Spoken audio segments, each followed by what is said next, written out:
अस्सलामुअलैकुम दोस्तों आज हम एक नई सीरीज़ शुरू करने जा रहे हैं जिसे योनिक बेग सल्जूक यानी कि निज़ाम आलम के नाम से जाना जाता है।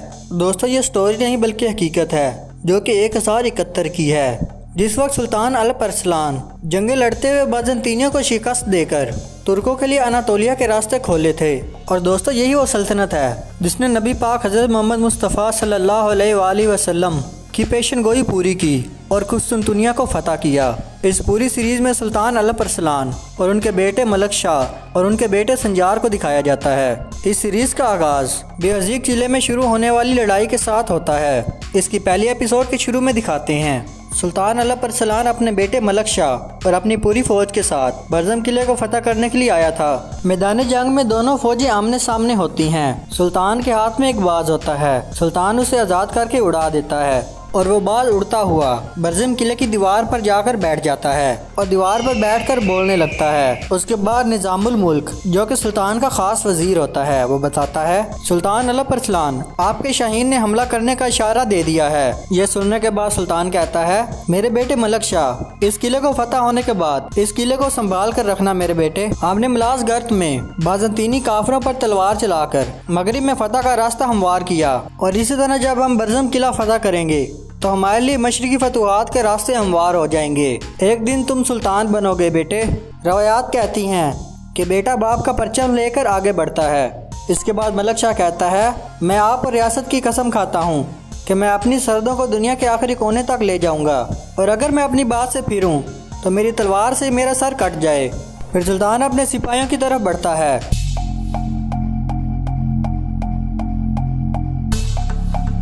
और उन्हें कहता है, मेरे बहादुर शेरों, आगे बढ़ो, एक अजीम फतह हमारी मुंतज़िर है।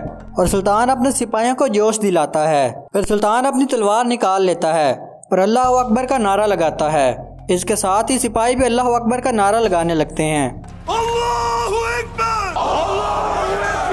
इसके बाद मंजर चेंज होता है। एक मकान में दिखाते हैं कि एक औरत को बच्चा होने वाला है। इसके बाद फिर जंग के मैदान में दिखाते हैं कि दोनों फौजी आमने सामने हैं और दोनों फौजें एक दूसरे की तरफ बढ़ रही हैं।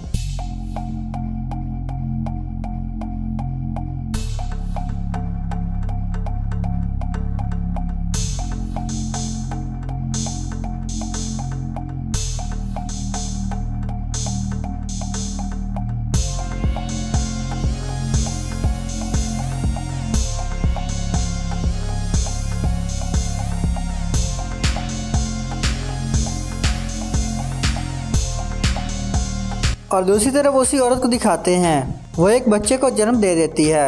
और दूसरी तरफ मैदान जंग में दिखाते हैं जहाँ पर मलक शाह जख्मी होकर ज़मीन पर गिरा हुआ था। दूसरी तरफ उसी औरत को दिखाते हैं।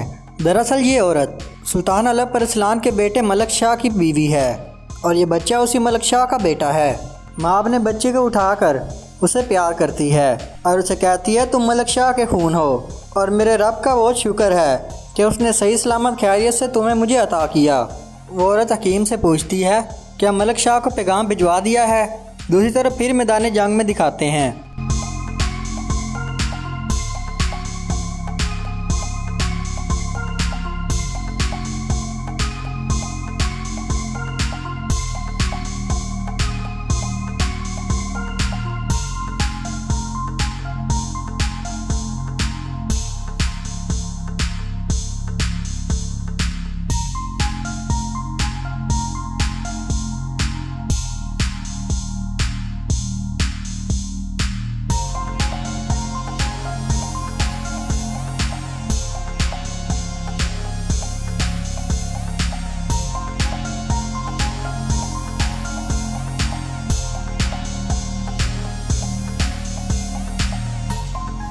और इस तरह जंग का इख्तिताम हो जाता है। सुल्तान अलप अरसलान अपनी फ़ौज के साथ ये जंग जीत जाता है। सिपाही अपने ज़ख्मियों को ले जाते हैं और बचे हुए मुखालिफ सिपाहियों को कैदी बना लेते हैं। उसके बाद सुल्तान निज़ामुल मुल्क की बहुत तारीफ़ करता है कि आप बहुत अच्छे लड़े हो और कहता है, कासिदों को बगदाद, मिस्र, कुस्तुनतुनिया, चीन और फ्रांस भेजो। दुनिया के चारों कोनों को ये पता होना चाहिए कि जो हमारे साथ दुश्मनी करेगा उसका यही अंजाम होगा। इतने में मलक शाह भाग कर सामने आता है और कहता है, अगर आपका हुक्म हो तो हम फतह की खबर खुद जाकर अपने दारुल हुकूमत में देना चाहता हूँ। सुल्तान कहता है, हमारी फतह का ऐलान करने का ये सबसे अच्छा तरीका है। और तुम मैदान जंग में बहुत अच्छा लड़े हो मेरे बेटे, और तुमने अपना हक अदा कर दिया है। लेकिन ये याद रखना, हम रज़ाए इलाही की खातिर लड़े हैं ताकि अल्लाह हमें फ़तह पर फ़तह नसीब करे। उसके बाद मलक शाह इजाज़त लेकर वहाँ से रवाना हो जाता है।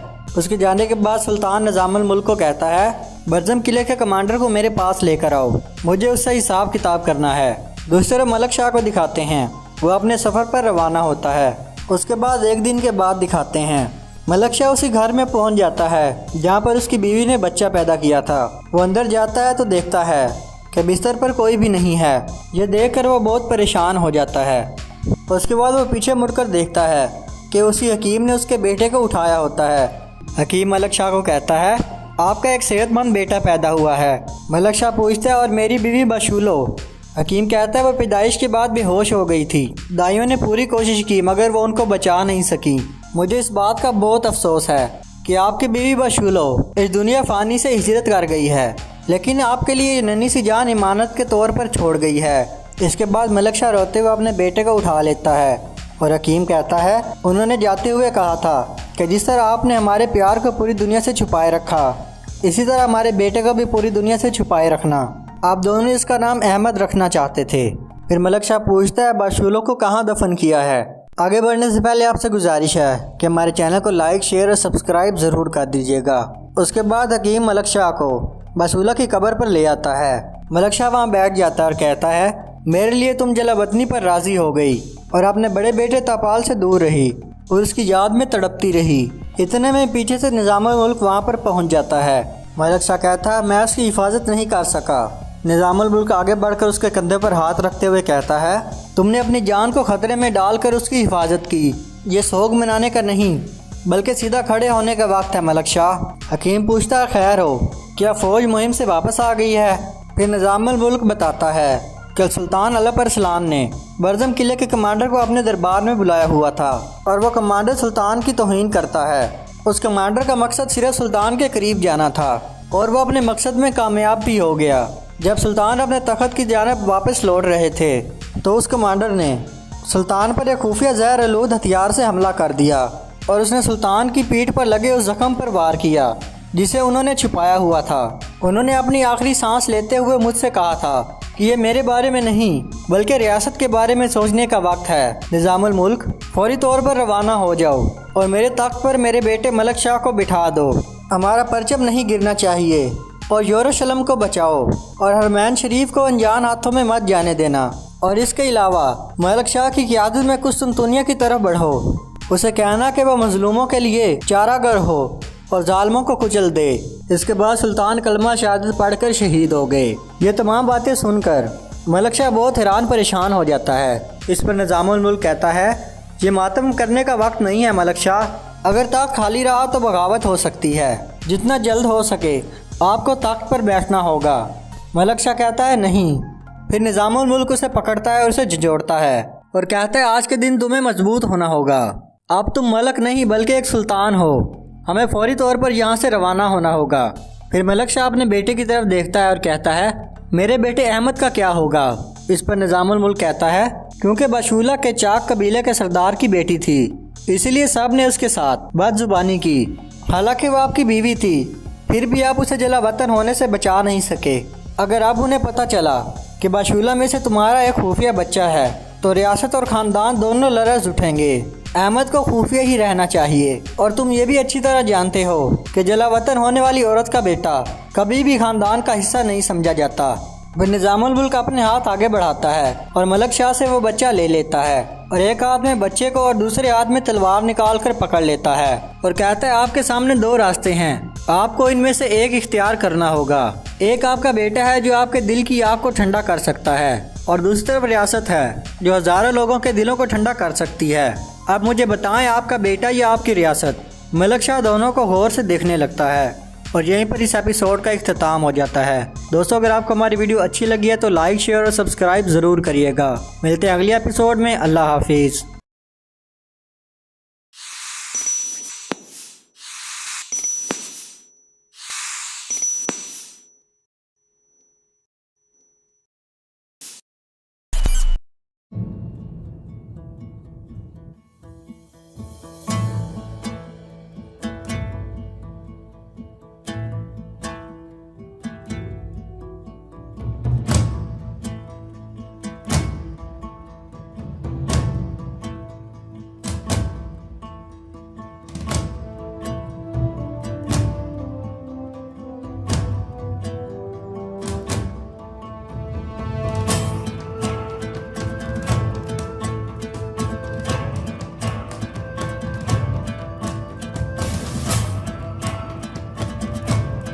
बिस्मिल्लाहिर्रहमानिर्रहीम। अस्सलामुअलैकुम दोस्तों, आज हम आपको अर्तुगरुल गाजी सीजन 5 एपिसोड 44 के बारे में बताएंगे। शुरू करने से पहले आपसे गुजारिश है कि हमारे चैनल को सब्सक्राइब जरूर कर लीजिएगा। एपिसोड के शुरू में उस्मान को दिखाते हैं। मंगोल पादरी अपने सिपाहियों को कहता है कि उस्मान को मेरे पास ले आओ। मंगोल पादरी उस्मान को नशा और धुआं सुंघवा देता है। इतने में अर्तुगरुल भी वहां पहुंच जाता है और देखता है कि मंगोल सिपाहियों ने उस्मान को पकड़ा हुआ है और उस्मान नशे में है। फिर अर्तुगरुल, अब्दुर्रहमान, बाबर और नूरगुल मंगोल सिपाहियों के साथ लड़ने लग जाते हैं। मंगोल पादरी उस्मान के गले पर खंजर रख लेता है और कहता है मेरे पास ना आना। फिर उस्मान हिम्मत करता है और अपने आप को छुड़ा लेता है। अर्तुगरुल खंजर फेंक कर मंगोल पादरी को मार देता है और उस्मान वहीं पे बेहोश हो जाता है। नूरगुल जाकर उस धुएं का मुआयना करता है। नूरगुल अर्तुगरुल को कहता है भाई, उन्होंने उस्मान को सनोबर के जहर का धुआं सुंघाया है ताकि उस्मान अपनी याददाश्त खो दे। अर्तुगरुल अब्दुर्रहमान को कहता है कि जल्दी से हैंग की जड़ी बूटी तलाश करो। फिर सुलेमान को जिंदान में दिखाते हैं कि वो जिंदान से भाग रहा है। इतने में एक मंगोल सिपाही वहां आ जाता है। सुलेमान उसे मारता है और उसके कपड़े पहन लेता है। फिर मंगोल सिपाहियों को दिखाते हैं। वो अपने मरे हुए सिपाहियों को देखते हैं और कहते हैं यहाँ क्या हुआ है। फिर उस्मान को दिखाते हैं। अब्दुर्रहमान दवा बना के ले आता है और अर्तुगरुल वो दवा उस्मान को पिलाता है। इतने में मंगोल के सिपाही भी वहीं आ जाते हैं। नूरगुल और बाबर तीर चला के उनको मारते हैं। फिर सुलेमान को मंगोलों के कपड़ों में दिखाते हैं। अल बलीग खातून सुलेमान को पहचान लेती है और कहती है कि अंदर कमरे में आओ, इससे पहले के सिपाही तुम्हें देख लें। फिर अर्तुगरुल को दिखाते हैं। अर्तुगरुल नूरगुल को कहता है तुम यहीं रहो और घात में बैठे रहो और इस तरफ आने वाले तमाम मंगोलों का शिकार करो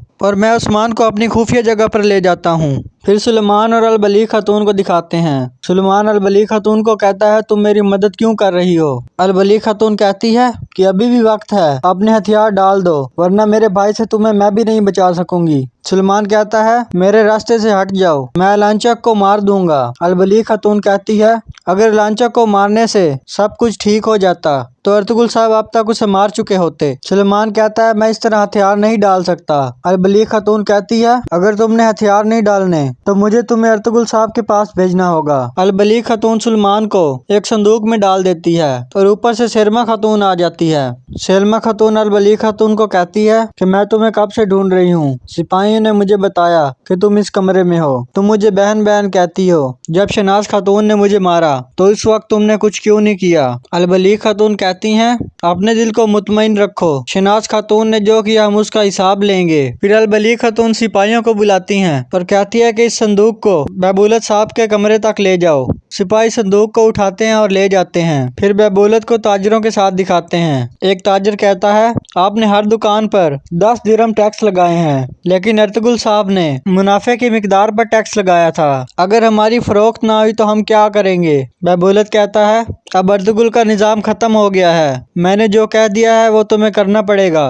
फिर यनाल को दिखाते हैं। वो अपने सिपाहियों को कहता है सराय का हर कमरा, हर दुकान और हर घर छान मारो, लेकिन सुलेमान को मेरे सामने लेके आओ। कि इतने में अल बलीग खातून संदूक के साथ वहां आ जाती हैं। यनाल पूछता है ये संदूक कहाँ जा रहा है। अल बलीग खातून कहती हैं ये बहबूलत भाई के रामगाह में जा रहा है। इतने में बहबूलत भी ऊपर से आ जाता है और कहता है इस संदूक में क्या है। अल बलीग खातून कहती हैं भाई मैं आपकी रामगाह को दोबारा तरतीब दे रही हूँ, मैं अर्तुगरुल की तमाम चीजें वहां से हटा दूंगी, ये संदूक मैं वहीं लेकर जा रही हूँ। अल बलीग खातून इजाजत लेकर चली जाती है। फिर यनाल बहबूलत को बताता है कि सुलेमान जिंदान से फरार हो गया है। बहबूलत बहुत गुस्से में यनाल को कहता है कि वो कैसे भाग सकता है और यनाल को एक थप्पड़ मार देता है। हाइमा खातून भी वहां आ जाती हैं। फिर शर्मा खातून बहबूलत को कहती है कि आप शहनाज खातून से हिसाब लें, इसने मुझे थप्पड़ मारा था। बहबूलत शहनाज खातून को कहता है देखो तुमने मेरी बहन के साथ क्या किया और अपने बेटे को भी जिंदान से भगवा दिया। एक मुजरिम की मदद करना उससे भी बड़ा जुर्म है। बहबूलत शहनाज खातून को कहता है शहनाज खातून तुम्हारे बेटे ने जिंदान से भागकर बहुत बड़ा जुर्म किया है, मैं उसे सौगोत के चौक में फांसी दूंगा। फिर अल बलीग खातून को दिखाते हैं। अल बलीग खातून सुलेमान को कहती है तुम जाकर कारा हो की गार में इंतजार करोगे, अब तुम यहाँ से चले जाओ और मेरा इंतजार करना। फिर सुलेमान वहाँ से चला जाता है। फिर मंगोल सिपाहियों को दिखाते हैं। वो देखते हैं कि उनके तमाम सिपाही मरे पड़े हैं। फिर नूरगुल, बाबर और अब्दुर्रहमान जमीन में छुपे हुए होते हैं, वहां से निकलते हैं। फिर एक एक करके सबको मार देते हैं। बाबर कहता है भाई मैं इनको मारते मारते बहुत थक गया हूँ। देखा वो मरते मरते नहीं थकते। फिर हाइमा खातून और शहनाज खातून को दिखाते हैं कि वो अपने खेमे में जाने लगती हैं। बिलाल उनको रोक लेता है और कहता है आप अंदर नहीं जा सकती। शेरमा खातून वहाँ आ जाती हैं और हाइमा खातून को कहती हैं कि सरदार आला बेबौलत साहब का ये सख्त हुक्म है, कोई भी काई मरकजी खेमे में दाखिल नहीं हो सकता। अब ये काई का खेमा नहीं है, अब ये उमरोलों की मलकियत है। फिर यूरेनस को दिखाते हैं। मंगोल कमांडर उनके पास आता है और कहता है कमांडर आलन चाक तुम्हें कल मिलना चाहते हैं। यूरेनस कहता है मैं उन्हें आने के लिए खुशामदीद कहता हूँ। मंगोल कमांडर कहता है यहाँ नहीं, वो तुम्हें सराय में मिलना चाहते हैं। यूरेनस कहता है ठीक है मैं आ जाऊंगा। फिर मंगोल कमांडर चला जाता है। हाइमा खातून आरफ साहब को कहती हैं कि सिपाहियों को कहें कि उमरोलों के सिपाहियों से पहले सलमान को ढूंढ लें। आरफ साहब कहते हैं जो मेरे बस में हुआ मैं करूंगा, लेकिन इससे भी बड़ा एक मसला है। हाइमा खातून पूछती हैं वो कौन सा? आरफ साहब कहते हैं हमारी मोहलत के 3 दिन कल खत्म हो जाएंगे। अर्तुगरुल अभी तक वो चीज नहीं लेके आया जो एलांचक को चाहिए थी। आरफ साहब कहते हैं एलांचक जरूर अर्तुगरुल के साथ चाल चलेगा, वो अर्तुगरुल को मारना चाहेगा, लेकिन हम अर्तुगरुल को अकेला नहीं छोड़ेंगे, हम कुछ सिपाही अर्तुगरुल के साथ ही रखेंगे। फिर उस्मान को दिखाते हैं कि उसको होश आ जाता है। बाबर और नूरगुल भी वहाँ पहुँच जाते हैं। अर्तुगरुल उस्मान को कहता है मैं तुम्हारा बाबा हूँ, कुछ बोलो। फिर एलांचक को दिखाते हैं कि वो सराय में आता है। बैबुलत उसे खुशामदीद कहता है। एलांचक बैबुलत को कहता है कि अगर अर्तुगरुल वो संदूक ना लाया तो मैं उसे मार दूंगा। एलांचक कहता है यहाँ के लोग बहुत सख्त हैं, हम उनको अपनी ताकत का इस्तेमाल करके अपने साथ जोड़ लेंगे, हम लोगों को दीन छोड़ने पर मजबूर करेंगे। तुम्हारा क्या ख्याल है बैबुलत? बैबुलत कहता है ये नामुमकिन है, आप इतने सालों से मुसलमानों के खिलाफ जंग लड़ रहे हैं लेकिन आप मुसलमानों को बिल्कुल नहीं जान सके। एलांचक कहता है मुझे इनके बारे में क्या जानना चाहिए था। बैबुलत कहता है जो लोग अपने हथियार डालने की बजाय शहादत को तरजीह देते हैं, आप उन लोगों का दीन कैसे छुड़वा सकते हैं? एलांचक बैबुलत को कहता है तुम ऐसे बोल रहे हो जैसे हमारे दुश्मन हो, ये मत भूलना कि तुमने खुद को हमारे साथ मुंसलिक किया है। बैबुलत कहता है आप ठीक कह रहे हैं, मैंने अपने आप को तुम्हारे साथ मुंसलिक किया है, लेकिन अल्हम्दुलिल्लाह मैं मुसलमान हूँ। दूसरी तरफ उस्मान को दिखाते हैं। उस्मान अपने बाबा को कहता है बाबा हमारे कबीले के क्या हालात हैं, दादी और भाई कैसे हैं? अर्तुगरुल बहुत खुश होता है कि शुक्र है मेरे बेटे की याददाश्त नहीं गई, वो सब ठीक हैं, तुम बहुत जल्द ही उन्हें मिलोगे। जब एलांचक सराय में दाखिल होता है तो तमाम लोग खड़े हो जाते हैं सिवाय इमाम मस्जिद के। एलांचक बैबुलत से पूछता है कि ये कौन है, ये क्यों नहीं खड़ा हुआ? बैबुलत कहता है ये इमाम मस्जिद है। एलांचक इमाम मस्जिद के पास जाता है और उसको कहता है क्या तुम्हें नहीं मालूम कि मैं कौन हूँ? इमाम मस्जिद कहता है मुझे मालूम है कि तुम एलांचक हो। एलांचक कहता है अगर तुम मुझे जानते हो तो तुम खड़े क्यों नहीं हुए? इमाम मस्जिद कहता है हमारा दीन हमें हुक्म देता है कि कुफार और जालिमों के सामने बाइज्जत रहो और जो अपने सीने में ईमान रखते हैं अल्लाह ताला के सिवा किसी गैर के आगे नहीं झुकते। एलांचक तलवार निकाल के इमाम मस्जिद के गर्दन पे रख लेता है। एलांचक पूछता है ये किस तरह की फर्माबरदारी है, ये किस तरह का ईमान है? इमाम मस्जिद कहता है जो अल्लाह पर भरोसा रखता है वो कभी अकेला नहीं होता। तुम्हें पता नहीं कि तुम क्या कर रहे हो, मुसलमानों पर हमला करके तुमने अपने लिए जहन्नम का दरवाजा खोल दिया है। और इमाम मस्जिद वहाँ से चला जाता है। फिर एलांचक बैबुलत को कहता है जब तक हम मुसलमानों को उनके दीन से पुख्ता ऐत को मुतजलजल नहीं करते हम यहाँ हुकूमत नहीं करेंगे। मैं ये बात खुद हलाकू खान को बताऊंगा। फिर अर्तुगरुल को दिखाते हैं। अर्तुगरुल बाबर को कहता है मैं आज एलांचक के पास अकेला जाऊंगा। नूरगुल कहता है भाई उन्होंने शायद आपके लिए एक जाल तैयार किया हो, कहता है मैं वहाँ जाके चीज़ों को देखता हूँ और तुम यहाँ उस्मान का ख्याल रखो। फिर बाबर अर्तुगरुल से पूछता है हम सगोत को वापस कैसे लेंगे? अर्तुगरुल नक्शा खोलता है और बताता है हम पहले मशरिकी सरहद को महफूज बनाएंगे और उसके बाद हमारा निशाना मगरिब होगा। उसके बाद हम कुस्तुनतुनिया में कदम बढ़ाएंगे और अपने कदम कुस्तुनतुनिया में जमाएंगे। फिर यूरेनस को दिखाते हैं। यूरेनस सराय में आता है। फिर दिखाते हैं कि अर्तुगरुल भी अकेला सराय में आ जाता है। दरागोस अर्तुगरुल को बताता है कि मंगोलों ने हर जगह एहतियाती तदबीर इख्तियार की है, मंगोल आपको मार देंगे। अर्तुगरुल कहता है इंसान को उसकी तयशुदा मौत का वक्त महफूज रखता है। फिर अर्तुगरुल सराय के अंदर आ जाता है और संदूक एलांचक के सामने पड़े हुए मेज पर रख देता है। जब एलांचक वह संदूक खोलता है फिर अर्तुगरुल अपने 2 सिपाहियों से जो मंगोलों के लिबास में होते हैं तलवार लेकर एलांचक के गले पे रख लेता है। अर्तुगरुल एलांचक को कहता है मैं पहले ही अपने बेटे को वापस ले आया हूँ और मैंने शिमन पादरी को मार दिया है। एलांचक अर्तुगरुल को कहता है तुम्हें क्या लगता है कि तुम यहाँ से जिंदा निकल जाओगे?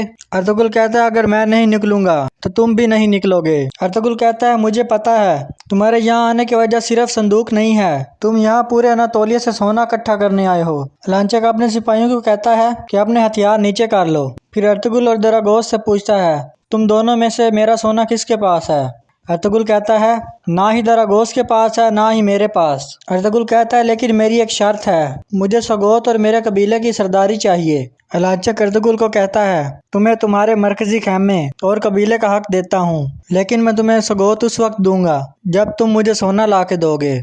फिर अर्तुगरुल को दिखाते हैं। मलक शाह अर्तुगरुल को एक खत देता है और कहता है, ये अलबली खतून की नौकरानी मैंगो ने दिया है। खत में अलबली खतून लिखती है, मेरे भाई ने सुलेमान को जिंदान में बंद कर दिया था, लेकिन सुलेमान वहाँ से फरार हो गया, लेकिन मेरे भाई ने उसे सजाए मौत का हुक्म दिया है। मैंने सुलेमान को काराहुक की घार में भेज दिया था। फिर अर्तुगरुल को दिखाते हैं, वो अपने सिपाहियों के साथ कबीले में वापस आ जाता है और उस्मान भी अर्तुगरुल के साथ होता है। अम्मा हाइमा उस्मान को गले लगाकर मिलती हैं। अर्तुगरुल अम्मा हाइमा से पूछता है कि अमरुल्ला कबीले वाले हमारे खेमे के आगे क्या कर रहे हैं। इस पर शहनाज खातून कहती हैं कि बेबोलत ने हमें हमारे ही खेमे से निकाल दिया है। फिर अर्तुगरुल अपने सिपाहियों के साथ खेमे की तरफ बढ़ता है जहाँ यनाल खड़ा हुआ है। यनाल अर्तुगरुल को कहता है, आप मरकजी खेमे में नहीं जा सकते। फिर अर्तुगरुल अचानक ही यनाल के गले पर तलवार रख लेता है। अर्तुगरुल यनाल को कहता है, अगर तुमने थोड़ी सी और बदतमीजी दिखाई तो मैं तुम्हारा सर कलम कर दूंगा, लिहाजा खबरदार रहो। यनाल कहता है, मुझे जो काम दिया गया था मैं सिर्फ अपना काम पूरा कर रहा था। अर्तुगरुल कहता है, लांचक भी मुझे मेरे खेमे से नहीं रोक सकता, अब तुम मेरे कबीले से अपने सिपाहियों को ले जाओ। फिर अर्तुगरुल को खेमे में दिखाते हैं। अर्तुगरुल शहनाज को कहता है कि सुलेमान अब महफूज है। शहनाज खातून कहती है कि मेरा बेटा सुलेमान अब कहाँ है। अर्तुगरुल कहता है, उसकी हिफाजत के लिए अभी सिर्फ मेरा जानना ही काफ़ी है कि वो कहाँ है। फिर अर्तुगरुल को अपने सिपाहियों के साथ खेमे में दिखाते हैं कि मरगन वहाँ आता है और सलाम करता है। फिर जनाल को बेबोलत के साथ दिखाते हैं। जनाल कहता है, अर्तुगरुल ने हमें अपने खेमे से निकाल दिया है। बेबोलत कहता है, अर्तुगरुल ने अपना खेमा लेकर मेरे सरदार आला होने से इनकार किया है, मैं उन्हें अब बर्बाद कर दूंगा। बेबोलत जनाल को कहता है, क्या तुम्हें सुलेमान मिल गया है? जनाल कहता है, हम सुलेमान को तलाश कर रहे हैं, सुलेमान हमें बहुत जल्द मिल जाएगा। फिर बेबोलत अपनी बहनों को कहता है, तुम मेरी यानी कि सरदार आला की बहनें हो। कमांडर लांचक ने तुम्हें जिम्मेदारी सौंपी है, जो कलीने लांचक ने बनाने को कही थी, तुम औरतों से वह कलीने बनवाओ, किसी को भी छूट मत देना।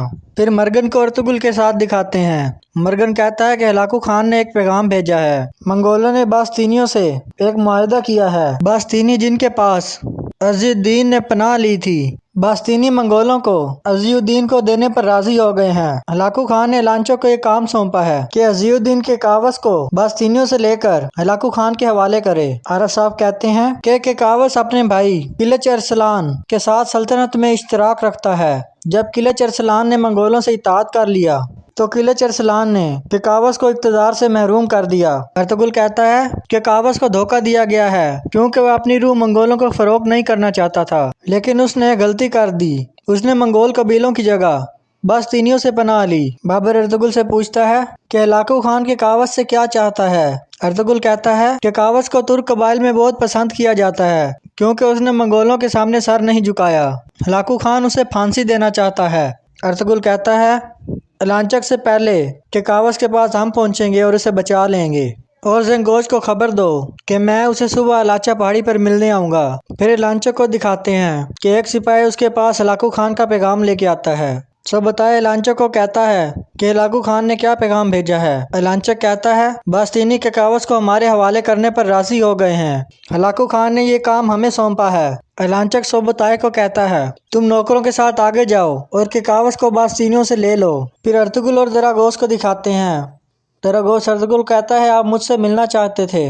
अर्तुगरुल दरागोस को कहता है कि तुम अभी किले जाओ और दरागोस को बताओ, जो कि असल में यूराइनस है, उसे बताओ कि मुझे अपने 10 बेहतरीन आदमी दे, वो निकाब पोश हों और हमें कुस्तुनतुनिया के रास्ते पर मिलें, और उसे बताना कि हम लांचक पर अपनी पहली ज़रब लगाने जा रहे हैं। फिर अर्तुगरुल को दरागोस के आदमियों का इंतज़ार करते हुए दिखाते हैं।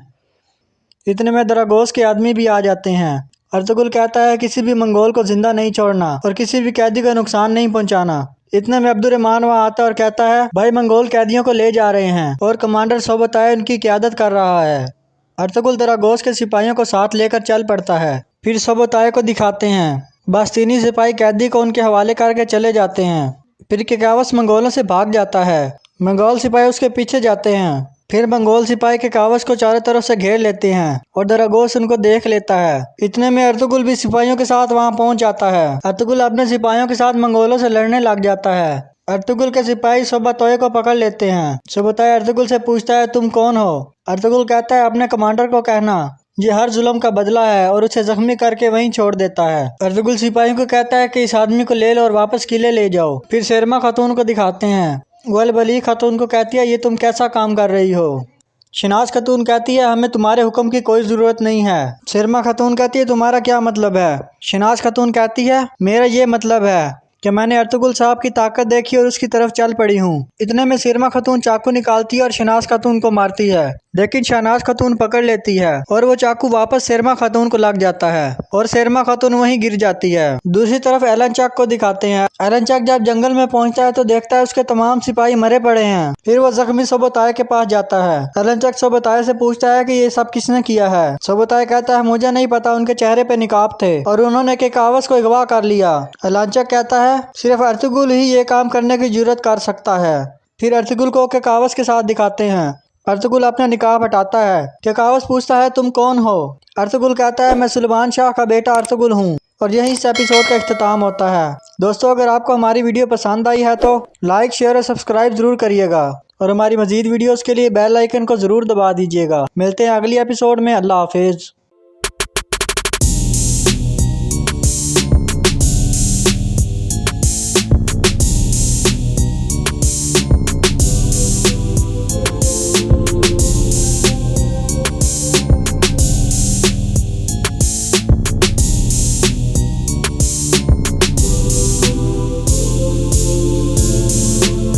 बिस्मिल्लाहिर्रहमानिर्रहीम। अस्सलाम वालेकुम दोस्तों, आज मैं आपको अर्तुगरुल गाजी सीज़न 3 एपिसोड 84 के बारे में बताऊंगा।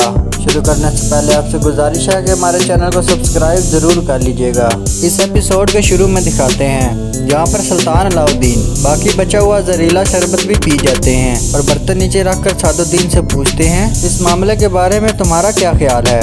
सादुद्दीन कहता है, मैं वसूलियत को बहुत अच्छी तरह से जानता हूँ सुल्तान। अर्तुगरुल साहब बिल्कुल ठीक कह रहे हैं। वह तुर्कों का खून बहाने की ख्वाहिश में अंधा हो चुका है। इसी वजह से वह अपने किले से जरूर निकलेगा और हमला करेगा।